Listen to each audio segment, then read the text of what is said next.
Сәлеметсіздер ме, құрметті ата-аналар мен балалар? Тіл дамыту сабағы отбасы деген тақырыбымызды жалғастырамыз. Айым, күнім, құлыншағым, ақылдым менің, қошақаным, балапаным, жарығым, жаным, балым, тәттім және тағы да басқа еркелететін сөздер. Қандай керемет сөздер!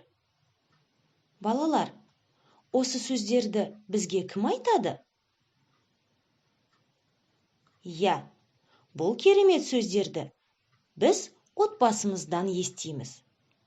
Олай болса, отбасы біздің ең жақын жанашыр адамдарымыз. Сен өзіңнің отбасы мүшелеріңді аташы.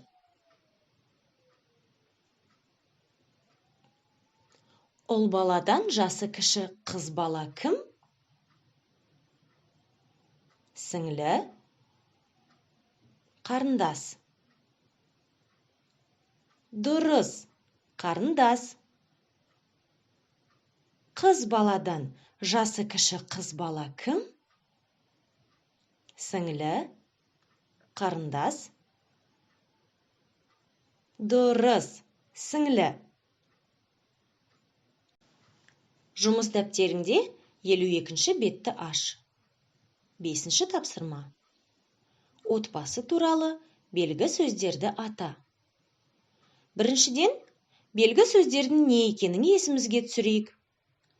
Белгі сөздер заттың түсін, дәмін, қасиетін, көлемін және де басқа сипаттарын білдіретін сөздер. Белгі сөздер қандай деген сұраққа жауап береді? Отбасы қандай? Тату, мейірімді, инабатты,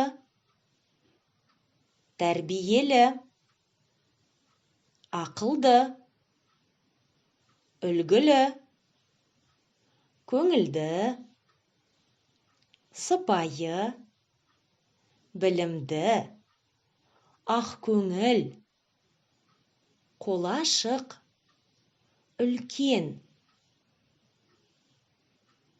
Әке қандай?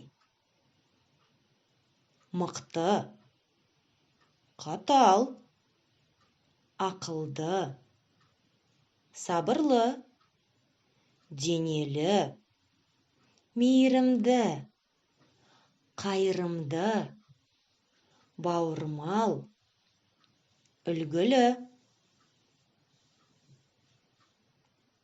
Қайырымды, мейірімді, жан жылуы мол, көмек көрсетуге дайын адамды атайды.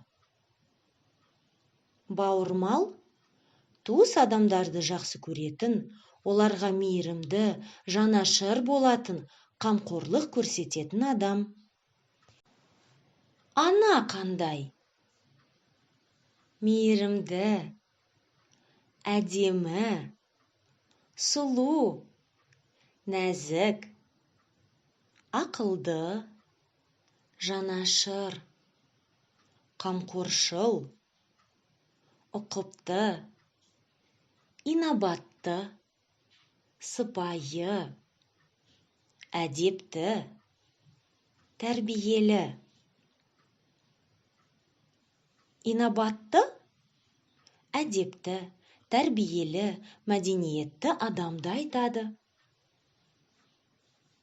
Ата қандай?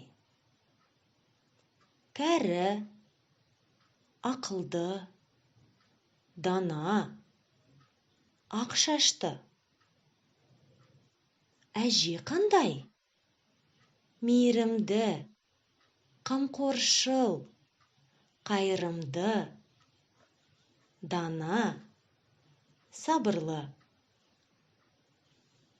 Дана, ақылды, өмірлік тәжірибесі мол адамды айтады.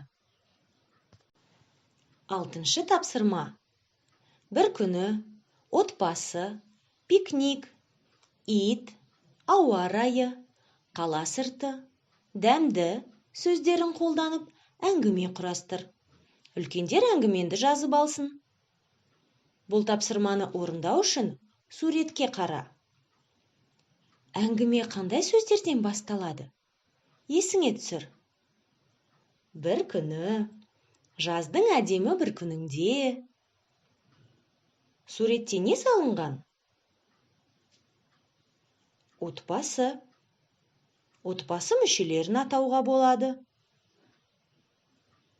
Отбасы қайда шықты? Қала сыртына. Айналада не барын сипаттауға болады? Табиғатты, ауа райын, жануарларды, құстарды. Отбасы қала сыртында не істеп жүр? Олар пикникке шықты. Таза ауамен демалып, тамақ ішіп отыр. Тамақ өте дәмді. Әңгімен қызықты болу үшін белгі сөздерді қолдануға тырыс. Мысалы,